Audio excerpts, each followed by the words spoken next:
The Beetle, the most popular car of all time. A car with character, a timeless car, a people's car. A car designed in the heart of Hitler's Reich.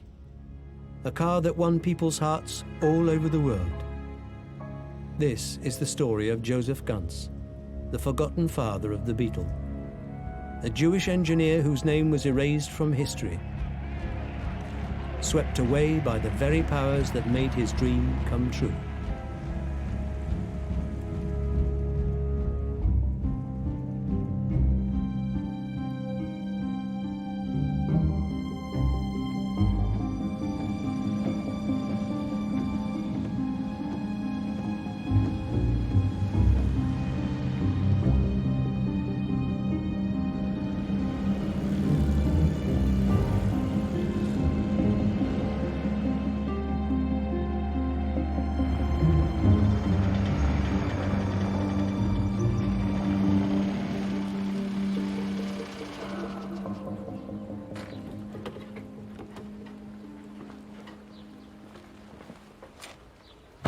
Hallo. Hallo. Ihr kommt wegen dem Ganzwagen. Ja.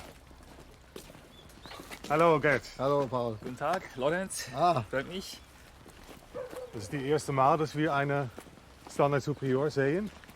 Es ist erstaunlich, dass das Auto so überlebt hat in der DDR. Es sind wirklich sehr viele Teile von dem Auto noch original. Wie die Kotflügel, die Seitenteile, die Räder, die Scheinwerfer. Der VW Käfer ist nach den gleichen Prinzipien mehr oder weniger gebaut, entsprechend der Massenfabrikation angepasst, aber die Konstruktionselemente sind alle da wiederzufinden. Ah ja. Wow. Ja, das ist wie müsste man jetzt vorgehen, um den Motor zum Beispiel zu starten? Also Batterie einbauen, Benzin in den Tank rein, Gasgestänge einhängen und dann müsste er laufen. Okay. So, das ist das Originalprospekt vom Standard Superior. Was interessant ist, dass Josef Ganz wird hier genannt. Ja, das zeigt aber, dass er ein sehr bekannter Fachmann zu der Zeit gewesen ist und der hochgeschätzt worden ist. And of that model, the very first model, as far as I know, no complete cars exist. Okay. Ik was als kind op de een of andere manier gefascineerd door de kever. Het was een klein bol autootje met een motor achterin, een heel karakteristiek geluid. Het verhaal wist ik wel ongeveer van Porsche en Hitler die samen dat ding op de markt hebben gebracht. Maar toen ben ik me weer gaan inlezen van hoe zat het nou ook weer precies.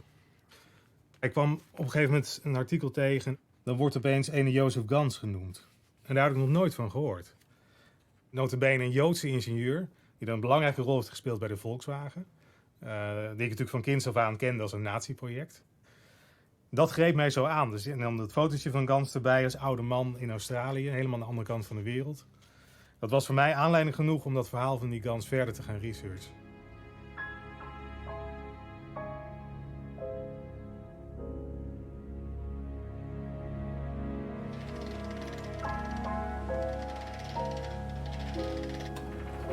Gerade? Etwas nach rechts, Ja, nach rechts, ja. langsam. Hier ist runtergesprungen. Ja.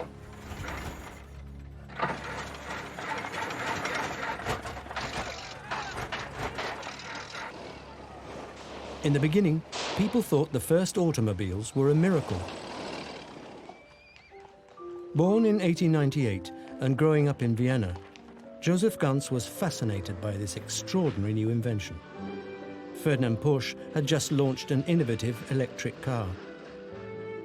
As a 12-year-old, Ganz was already dreaming of becoming an engineer himself. Crossing the busy boulevards of Vienna, he might have walked past a certain Adolf Hitler, a frustrated artist who would later come to ruin his life.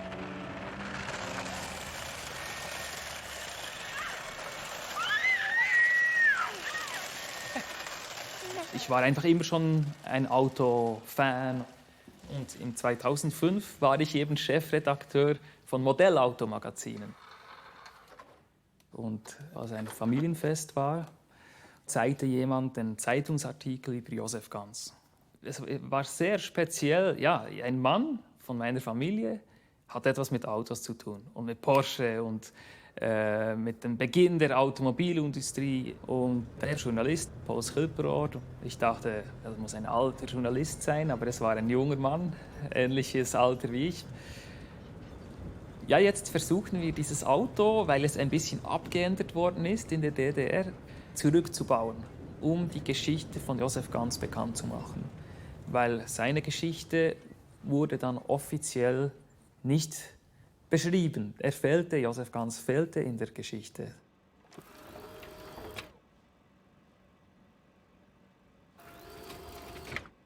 In Australia, Josef Ganz put all of his documents on microfilm, and it was all kept by his lawyer. And I tracked down the family of the lawyer, and I found out that they had kept it all these years. And they agreed to send it to me. So one day the first box arrived like this. I open it, this is all microfilms. Can I take it out? Or? Yeah, you can take it out. Just hold it at the edges. And in some of these I found really interesting documents. I think I see a car or something. In here, this is the oldest thing I found about Josef Ganz. It's the only picture actually of him as a child. Josef Ganz, ein 12-jähriger Gymnasiast in Wien, hat eine Schutzvorrichtung für elektrische Straßenbahnwagen erfunden. Der junge Techniker verspricht somit, ein berühmter Mann zu werden. Wow. A promising future lay ahead of him. His father was a well-known journalist, writing for the Frankfurter Zeitung. Their home was a meeting place for members of state, famous scientists, and prominent artists. Josef and his sister Margit were brought up as free spirits.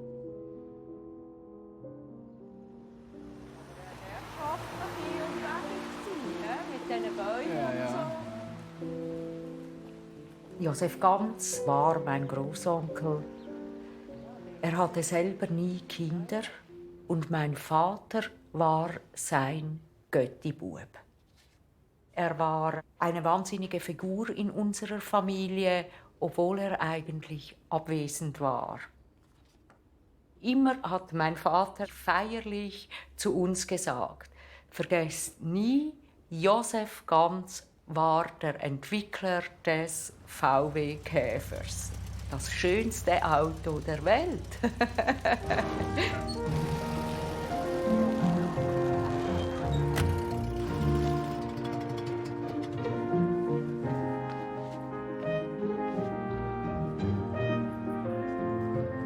Da mein Vater gestorben ist, gibt es sehr viele Fragen.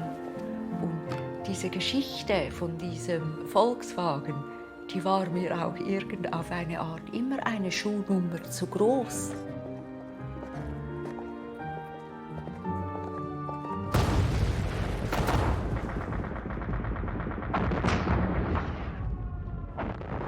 In July 1916, Ganz voluntarily enlisted in the German army.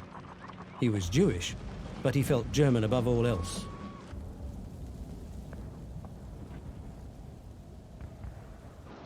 He was stationed at the Warnemünde air base during the war. He learned that aerodynamics and curved edges can greatly improve speed.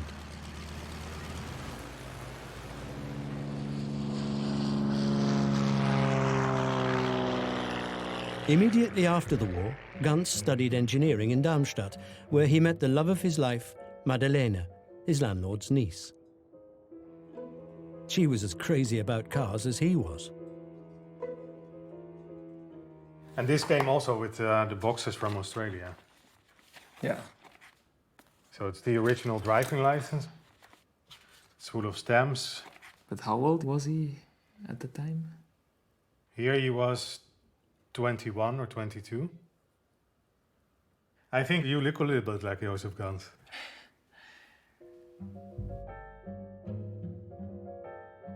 Joseph and Madalena didn't have a car yet. They were too expensive for ordinary people.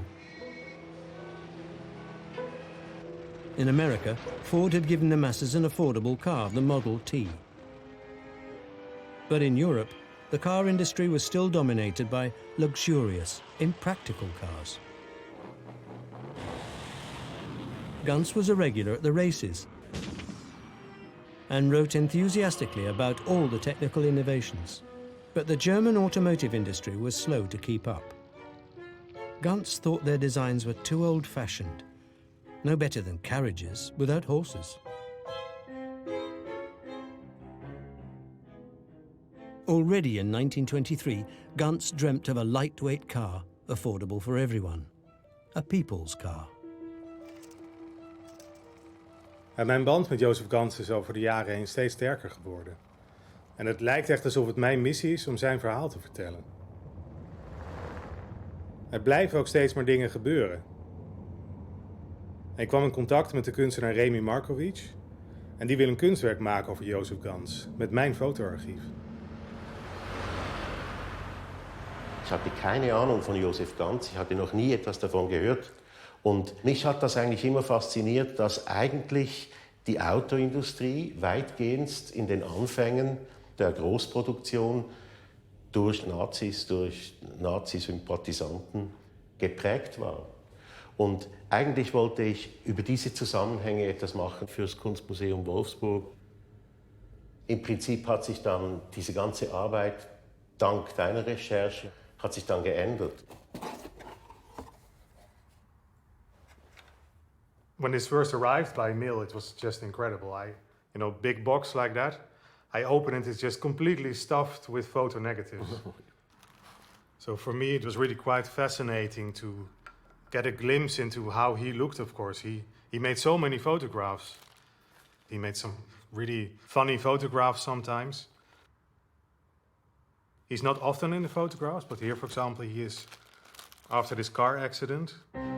Driving cars as often as he did, Ganz soon had a serious accident.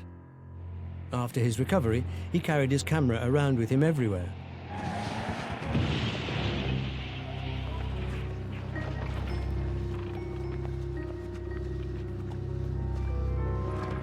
He carefully studied and recorded all the failings of the current car designs. Big carriages lying in ditches, victims of their high centres of gravity, their rigid axles.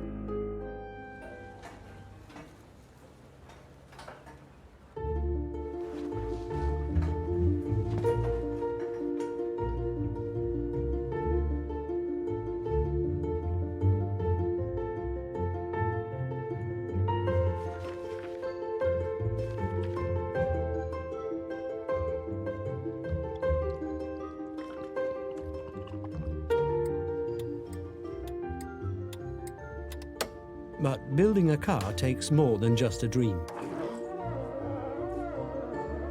It needs investment, time, and money. Ganz didn't have the resources to create his perfect car.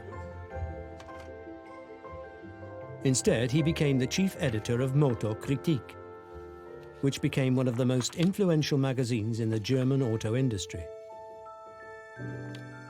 His girlfriend Madalena was hired as his editorial secretary, and they moved in together above the magazine's office in Frankfurt.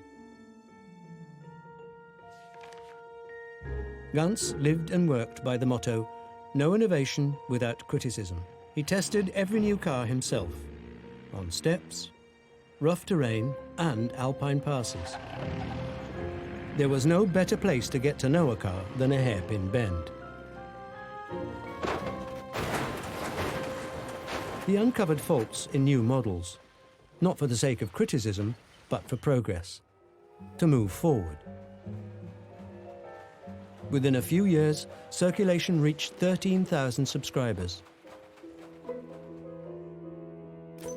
But the industry was not amused by his magazine's critical reviews. Ganz got threats from car manufacturers, advertisement boycotts. They feared their car sales would drop because of the magazine.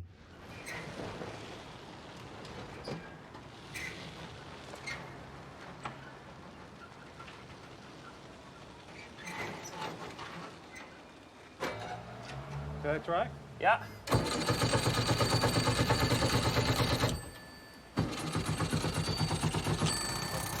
Ja, Gas, Gas, Gas, Gas.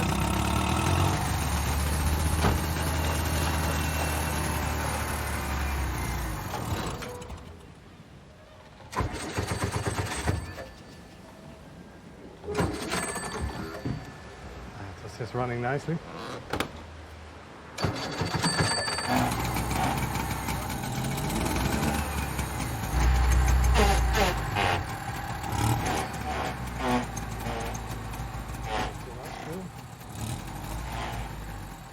No car company was brave enough to invest in small cars. Finally, Ganz got a chance to put his knowledge into practice. He built a first prototype of his people's car at the Audi motorcycle factory. This small, lightweight car featured a central backbone chassis, independent all-round suspension, and a mid-mounted engine. An economical, streamlined, and comfortable car that hugged the road. He named the car the Audi Ganz and put himself on the front page of the magazine. His Audi Ganz was inspired by nature. No hard edges, but round shapes and flexible joints. A good car, Ganz believed, should move naturally like an animal, and as fluidly as his favourite creature of all, the May Beetle.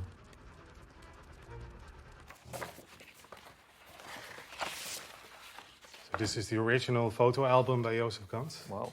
And it's all really photos of prototypes, some family photos, but a lot of... Maikäfers Gerüst. Oh, Geburt. Geburt. Yeah, the birth of the Maikäfer. Yeah. Here you really have many, many pictures.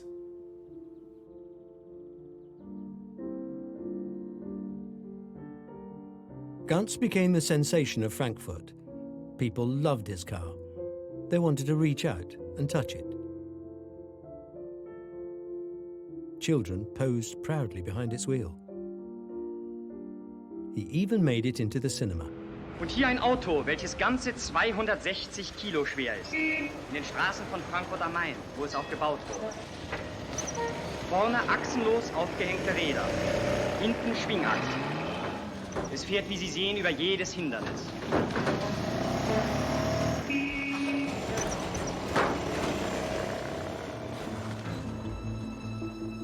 Ganz was happy. His years of hard work were starting to pay off. Finally, Germany was becoming a centre for automotive innovation and progress. New models rolled off the assembly line. Ganz was held in high regard, thanks to his brilliant engineering work and critical journalism. At the Ford factory in Cologne, he admired the efficiency with which the cars rolled off the belt. They were still shaped like square tin cans, but the scale and ambition was impressive. Finally, car makers realized the potential of his ideas. He was hired by no less than 3 car manufacturers to be their technical advisor: Adler, Mercedes and BMW. Also hier diese Chaplineske Darstellung zwischen seinen beiden Auftragsgebern, zerrissen, Großindustrie. Nur hat er die naive Hoffnung, dass er irgendwie mit seinen kritischen Beiträgen seinen Platz haben wird.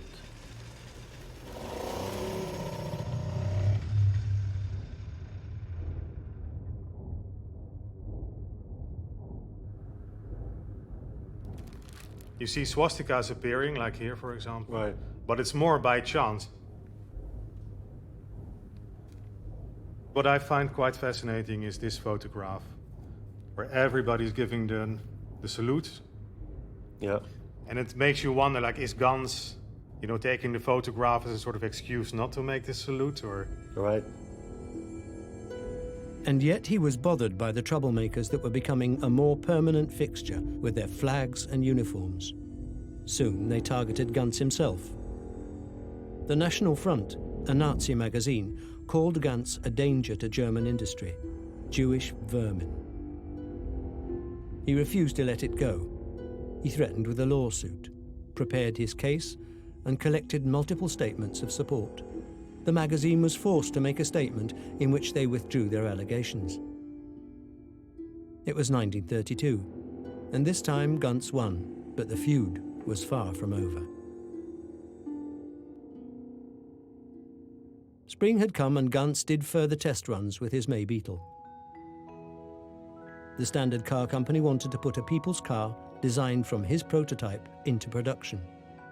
Hundreds of the Standard Superiors would make it onto the road. The car was produced in 2 colours and branded a Volkswagen.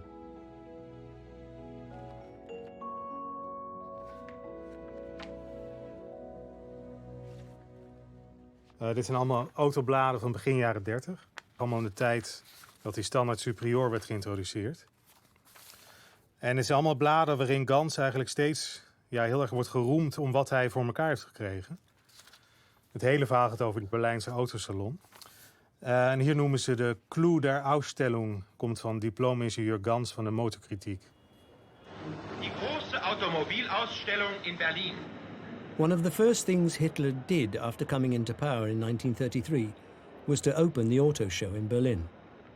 Ganz saw him, lingering at his Standard Superior. Hitler was passionate about the idea of a Volkswagen to motorize the German people. So that looks like Hitler and Göring walking onto this floor of the show. He was really directly behind Hitler. With the country still recovering from the Great Depression, the new Autobahn that Hitler was so proud of gave the German economy a major boost.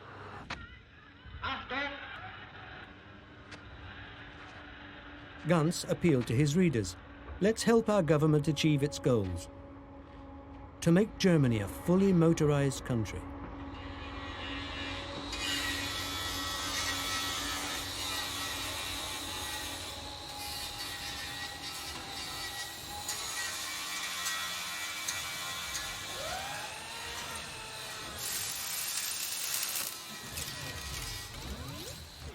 Also wir haben die alte Karosserie abgenommen, Ja, haben alle Teile demontiert, Sand gestrahlt, grundiert und lackiert. Um auf dieses originale Fahrgestell eine neue Karosserie zu konzipieren, haben die 2 vorhandene Türen eines DDR-Autos genommen. ja. Und um diese Tür, die ja Haben Sie die ganze Karosserie haben die abgehängt? ganze Karosserie gebaut. Und deswegen ist diese Karosserie sehr unterschiedlich von der ursprünglichen Form des Standard Typ 1. So gibt es noch etwas Originales oder nicht? Nein, in dieser Holzkonstruktion ist nichts original. Absolut nichts. Alles falsch.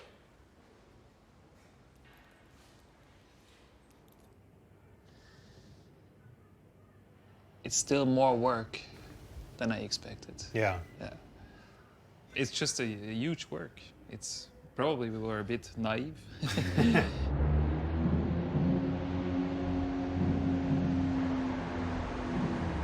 Er wusste, die Nazis kommen. Er hat aber ganz lange eigentlich immer noch daran geglaubt, dass es einen Weg gibt. Der Kleinwagen war sein Baby und Hitler wollte ja dasselbe. Das heißt, das war so eine naive Form von an den Fortschritt glauben und das andere wegstecken und halt ein bisschen Vogel-Strauß-Politik, was viele Menschen, viele Juden auch gemacht haben, die einfach nicht daran gedacht haben, dass so etwas wirklich geschehen kann.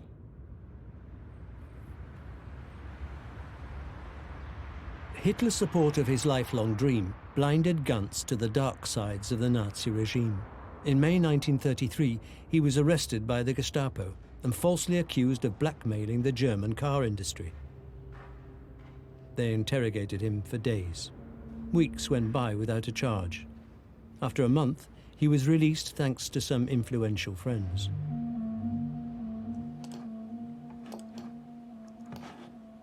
The curve is not completely correct yet, but it's just based on the curve from front to back.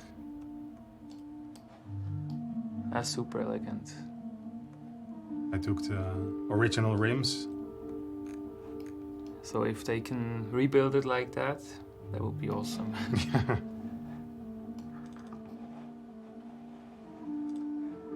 As soon as he was out of prison, Ganz started working on a second model of the Standard Superior, slightly bigger, with a more fluid line and a back window.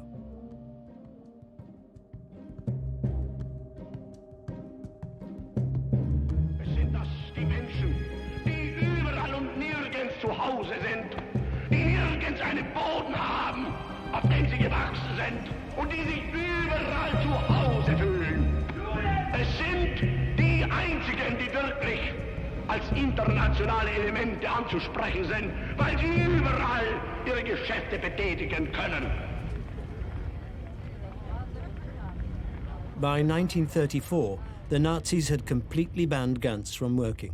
The Gestapo forced Ganz out of his position as editor-in-chief of Motor-Kritik. He lost his job as consulting engineer at Daimler-Benz and BMW. The letters from his employers were courteous and full of regret. Sehr geehrter Herr Ganz, wir sind leider gezwungen, unser Vertragsverhältnis zu Ihnen raschestens aufzulösen. Na maart 1934 is de naam Josef Ganz opeens nergens meer te zien. Hij wordt in geen enkel autovakblad meer genoemd en er wordt ook nergens uitgelegd waar hij gebleven is.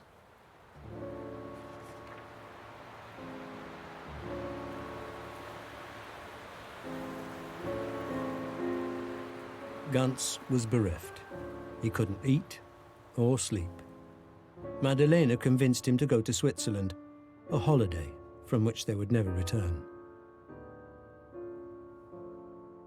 In 1936, Josef Ganz received quite a clear warning for both his patents and life, that they were both endangered. And the letter comes from an acquaintance from the technical industry.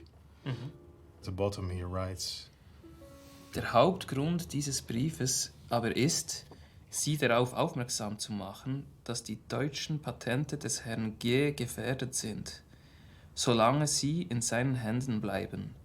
Ich glaube nicht, dass man in Deutschland Federlesens machen wird, wenn man bei der Herstellung des sogenannten Volkswagens durch die Patente eines jüdischen Emigranten gehindert werden sollte, der noch dazu so beliebt ist wie der Herr G. Gänse schnattern in der Regel, aber wenn es ein Revolvergeschnatter wird, dann wird man versuchen, dem Vogel den Hals abzudrehen.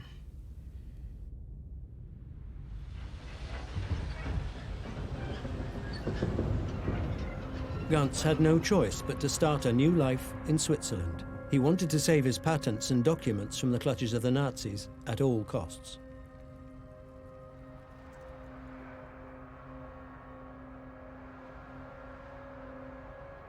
He planned his secret journey on the day he knew all Nazis would be busy, the Nazi rally in Nuremberg.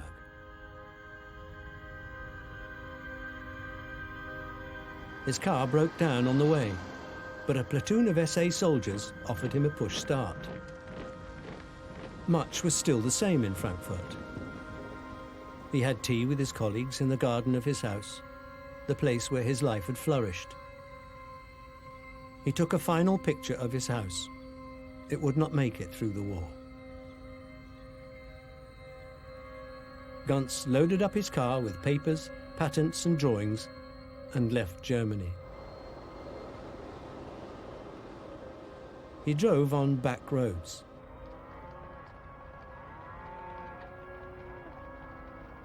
Arriving at the Swiss border crossing, Ganz was met by a single soldier who waved him through. Back in Zurich, he went to the annual Paris Motor Show. He somehow obtained his passport in 1935 at the embassy of Honduras in Paris. He was, of course, looking for a new country. He couldn't return to Germany. And he used this to travel all around Europe. And he was staatenloos, so he couldn't stay anywhere. He had no country anymore to live in. In 1938, his German citizenship was taken away from him, and with it, all his claims to German patents. Ich freue mich, dass es der Fähigkeit eines glänzenden Konstrukteurs und der Mitarbeit seines Stabes gelungen ist, die Vorentwürfe für den deutschen Volkswagen fertigzustellen, die ersten Exemplare ab Mitte dieses Jahres endlich erproben zu können. Hitler had given Ferdinand Porsche the contract to develop a people's car to be sold for 1,000 Reichsmarks. Hitler himself made a sketch, very similar to Ganz's own publications. It was the drop shape that he'd been promoting for over 10 years. Der Konstrukteur des Wagens, Professor Dr. Porsche, erklärt dem Führer das Chassis. Porsche was developing an identical concept to the one Ganz had been testing. An engine in the back, backbone tube chassis, swinging axles, and a streamlined look. A savings scheme allowed people to save up for their own car.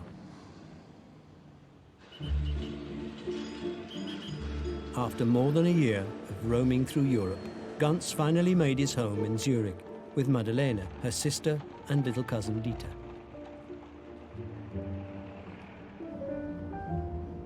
Ich bin 1930 geboren und habe dann bei Josef Ganz von 37 an in der gleichen Wohnung gelebt. Und das war ein Haushalt von 2 Frauen, ein Mann und ein Kind.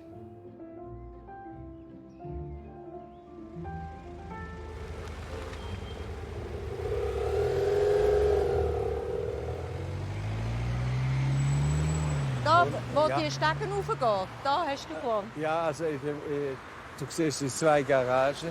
Okay. Und eine hat uns gehört. Ja. Und der andere ist das Auto. Das Bild ist also, du siehst das Haus da noch ein bisschen. Mhm. Also das waren die Jahre, in denen er den Schweizer Volkswagen gebaut hat. Glaubst du, dass das für Josef Ganz eine gute Zeit war, die Zeit, die er hier in diesem Haus verbracht hat? Ja. Und das ist auch sehr harmonisch. Und, gell, es ist also, nein, es war eine gute Zeit.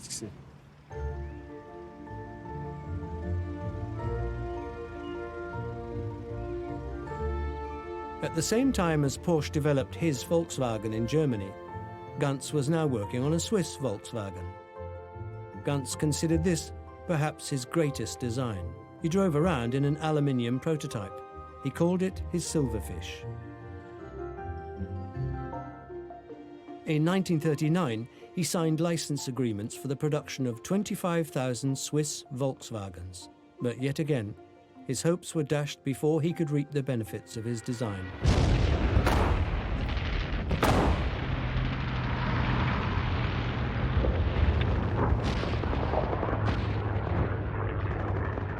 Europe was plunged into a state of war. In Germany, the glistening new Volkswagen factory immediately switched to producing military vehicles that Porsche developed based on the design of Volkswagen. Neue Volkswagen für die Panzerarmee des Generaloberst Rommel. Ganz's Beetle was turned into a war machine. Ein Aufklärungsverbund der Waffen-SS. Er ist mit Spezial-Volkswagen ausgerüstet. Die kleinen Fahrzeuge sind sehr schnell und wendig.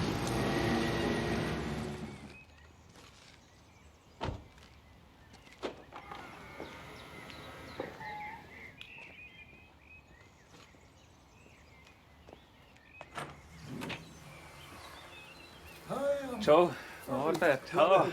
Wie geht's dir? Geht gut, geht gut. Während dem Krieg 1941 war ein Plan von den Deutschen, die Schweiz anzugreifen, also zu besetzen. Und dort haben wir natürlich wahnsinnig Angst gehabt. Oder wir haben gewusst, das ist, damals hat man Konzentrationslager schon kennt. Mhm. Also Angst spürt man als Kind. Mhm.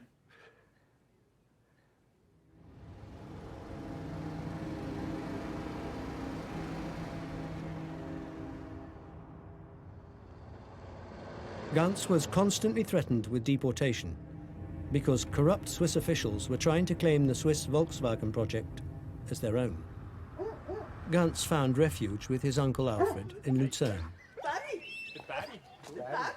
kommen Sie nur, der macht nichts. His house was filled with family and friends. Together, they shared the horrible news from Germany.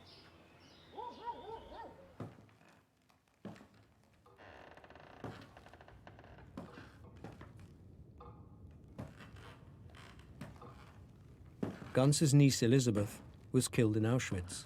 His aunt Regina died in Theresienstadt.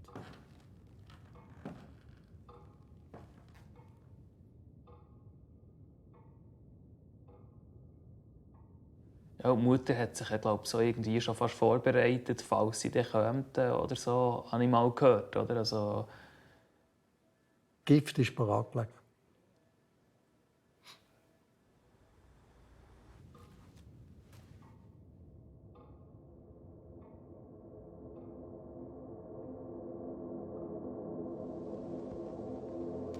Und endlich schwiegen die Waffen in Europa.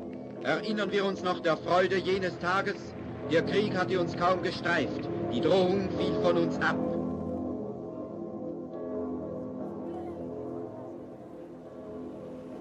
Ragged and starved, Ganz and his family celebrated the end of the war. Germany was in ruins and occupied by the Allied forces. But Ganz was confident that he would be making cars once more now that the war was over. Not everything had been totally destroyed. The Beetle would soon be back on the road again. For the Germans, so long committed to war production, today are turning their energy into peacetime channels. As early as 1946, with English management, the first Beetles were back in production. Who would have thought that this car would help Germany recover so fast? That the Beetle would become a symbol of German resurrection.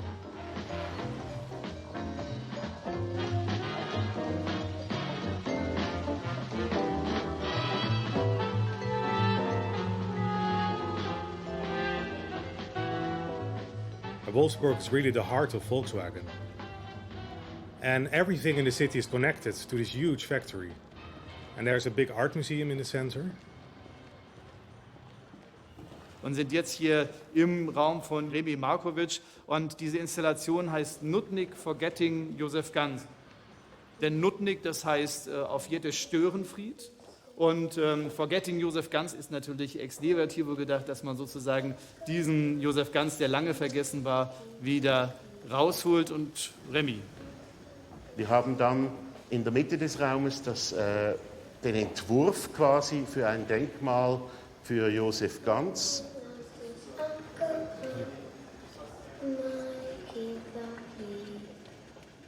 Ik was uitgenodigd in Wolfsburg door de historicus van Volkswagen. Het idee achter het symposium is eigenlijk om te kijken wie het ontwerp van de Volkswagen allemaal beïnvloed hebben. De RD en de Maikäfer, they're quite simple. They're very simple cars, but the design is very innovative. So I think through his designs and also through his patents, he did inspire the final design of the Beetle. Okay, Dankeschön. Lander? Josef Ganz war sicherlich die Figur, die medial für Aufsehen gesorgt hat. Er war sehr, sehr unbequem. Die Motor-Kritik, das waren so die jungen Wilden, die dort veröffentlicht haben, die natürlich immer wieder die etablierten Konstrukteure und die Automobilindustrie angegriffen haben. Seine technische Rolle, das sehe ich zu überbewertet. Ich sehe eigentlich keine Ähnlichkeiten zwischen dem sogenannten Maikäfer und dem Porsche Volkswagen, sage ich mal. De sfeer was een beetje vreemd op dat symposium. En je merkt heel sterk dat wat je ook zegt, of wat je ook laat zien aan materiaal, dat ze heel erg bezig zijn om alles te bagatelliseren. Van, ja, dat stelt toch niet zoveel voor en het is volgens mij een klein autootje. En dat die auto de Maikäfer heet is ook maar een toevalligheid. En zo wordt alles aangegeven om maar te laten zien van die Josef Ganz was helemaal niet belangrijk. Der Maikäfer, also das, was Maikäfer genannt wird, ist ja, wenn man so will, ein Name. Ja? Das ist ein Kleinstwagen. An solchen Punkten sind, glaube ich, sozusagen die Fragen zu stellen, ob wir wirklich nicht vermeiden sollten, Äpfel mit Birnen zu vergleichen. Weil dann hat man nämlich, auch wenn Sie jetzt zum Beispiel... They really don't see his achievements or they don't want to see. Yeah, it's quite surprising after all this time that there's still quite almost a hostile feeling towards him. Why is it so difficult for them to recognize the work that he did? Der Porsche kann schon sagen, er hat den VW gemacht, das stimmt. Mhm. Ja? Aber wenn wir schauen, was da drinnen ist, in Stromlinienform, mit Heckmotor, mit der Schwingachse, die wesentlichen Komponenten sind Seppelgans.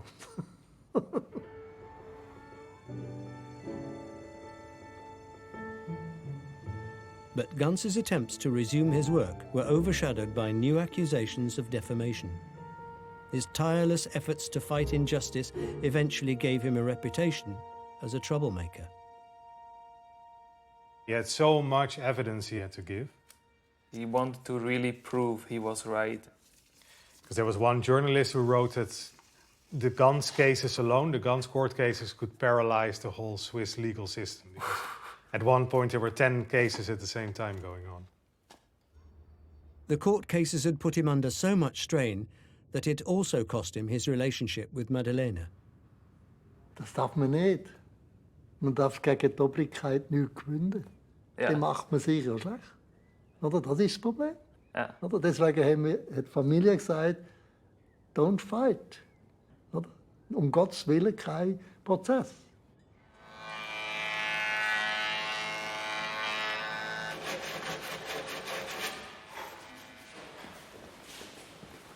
Hallo.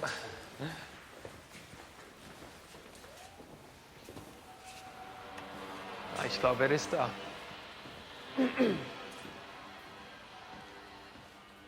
Guten Morgen.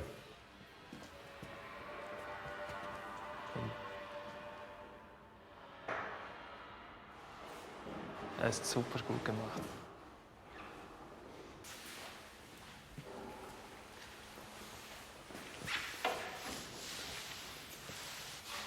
Es gibt keine Rückfenster in Typ 1. Nicht? Nein. Hast du uns das gesagt oder nicht? Mein Modell hat keine Rückfenster. Ein 3D-Modell.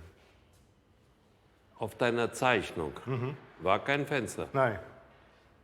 Aber du hast gar keine Zeichnung von hinten. Do you think maybe this is too short? It should come I don't know, I think this should be lower, but... lower, like... Yeah, that it stops more or less here and not here. So? Ja, und dann ein bisschen abgerundet.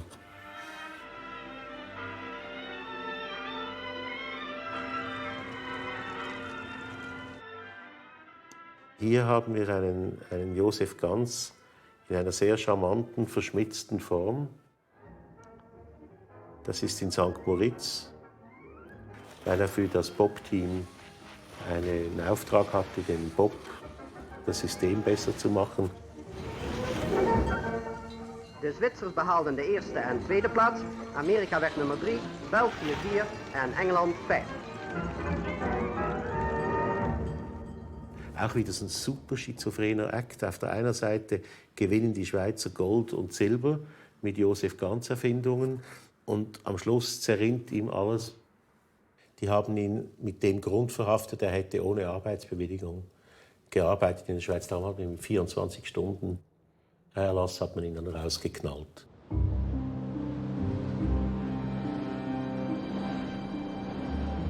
In 1951, disillusioned, Ganz emigrated to Australia, leaving everything and everyone he loved behind. His departure took place at the same time his Beetle was shipped all over the world.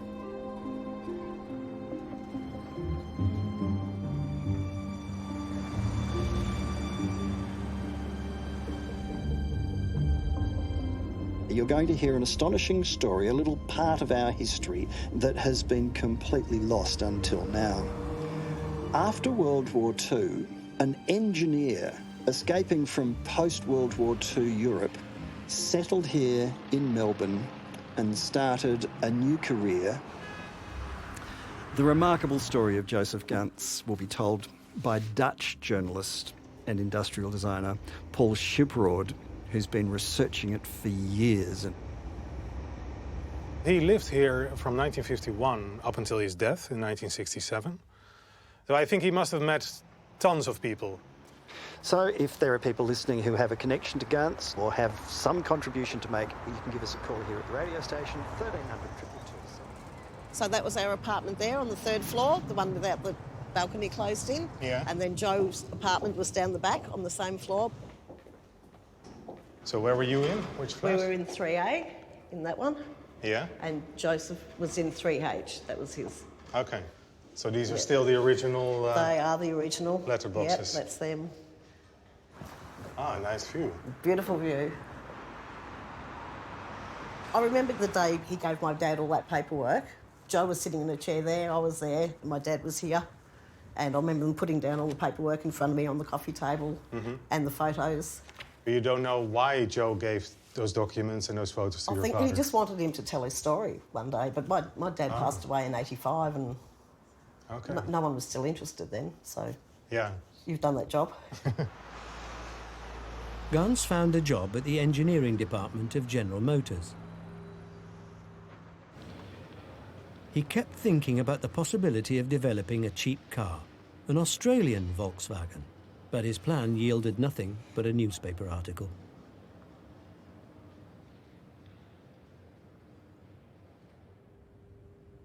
He missed his old friends, his family, and Madalena. His letterbox became his lifeline. Madalena kept sending books and articles about the Beetle's enormous success. Director Nordhoff was celebrated. The genius Ferdinand Porsche was honoured, but Ganz's name was absent. Und so feierte man in Wolfsburg den inzwischen schon längst wieder verflossenen Tag, da der millionste Nachkriegs-Volkswagen vom Fließband lief. Ganz wasn't invited to this celebration. Only a few years later, when the 5th millionth Beetle rolled off the production line, the famous director of Volkswagen, Heinrich Nordhoff, wrote him a letter. Lieber Herr Ganz, nachdem ich durch einen glücklichen Zufall Ihre Adresse erfahren hatte, gibt mir nun ein Gespräch, das ich vor kurzem mit gemeinsamen Züricher Freunden hatte, Anlass, Ihnen diesen Brief zu schreiben und Sie ohne viel Floskeln zu fragen, ob Sie Interesse daran hätten, uns noch ein wenig bei unserer Arbeit hier im Volkswagenwerk zu helfen. He replied, saying that he would be very pleased to work at Nordhoff's factory, the one that gave birth to the very idea of the May Beetle.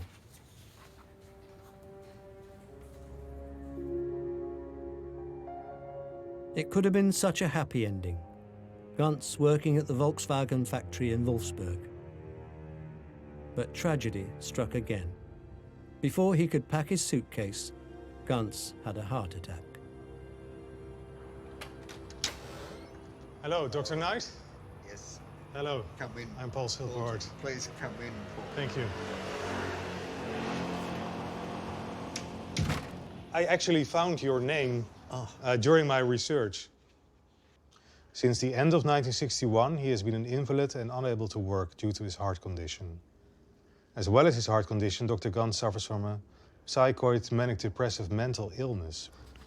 He had that sort of resentment that he'd been badly treated.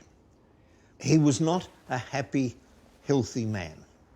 He was old for his age.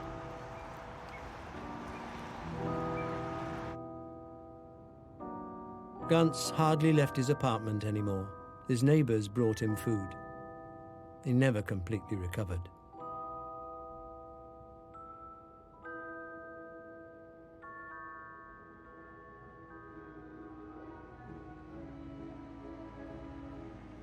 Meanwhile, the Beetle had become a symbol of hippie counterculture, driven by young people with long hair, celebrating freedom.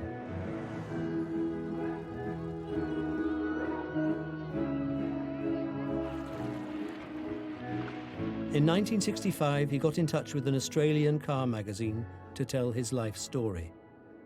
Ganz's last attempt to get recognition.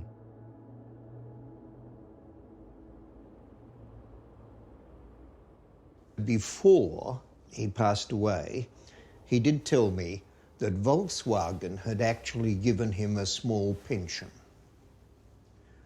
Not quite the recognition that he'd wanted, but he felt there was some degree of recognition of his past work. I'm not sure that he lived long enough to receive it. Yeah, that's what I wonder, because do you remember anything that his position changed, that he somehow at one point received more money? Or? No, I don't remember that, no. Okay. No.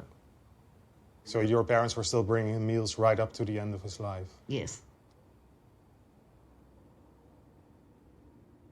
My family had been out somewhere, and as my dad was putting the key in the door, my mum yelled out, "Oh, Joe's collapsed." And we all had to look down the hallway, obviously, and his legs were sticking out into the hallway. He'd obviously collapsed literally in the door of his apartment. And obviously my father went rushing down there, and as I know, he died while the ambulance was being called. Died in my dad's arms.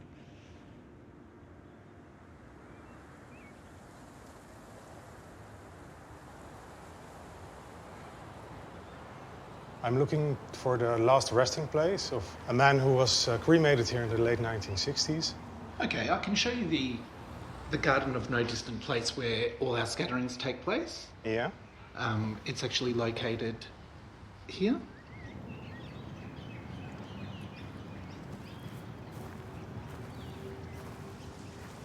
It's so strange, there is nothing there. There's not even a grave or a memorial plaque or anything.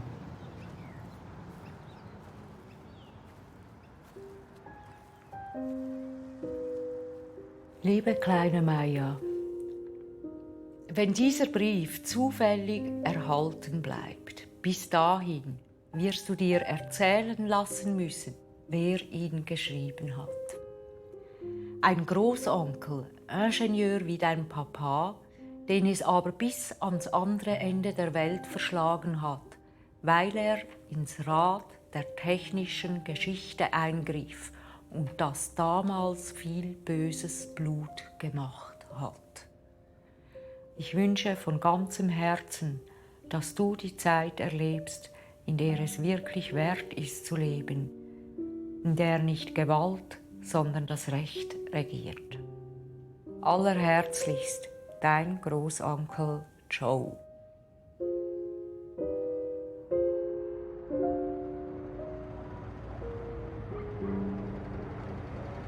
Wir haben heute ein besonderes Highlight.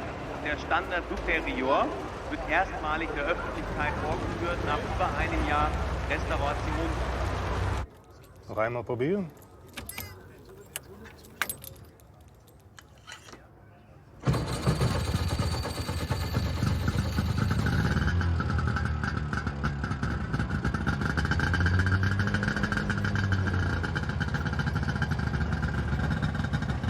Das Fahrzeug ist der absolute Vorläufer vom Volkswagen.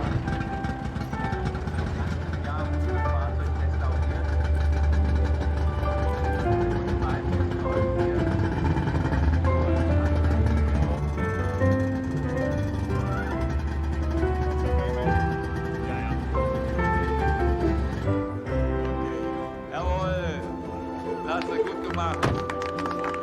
All the Lawrence, well done, excellent.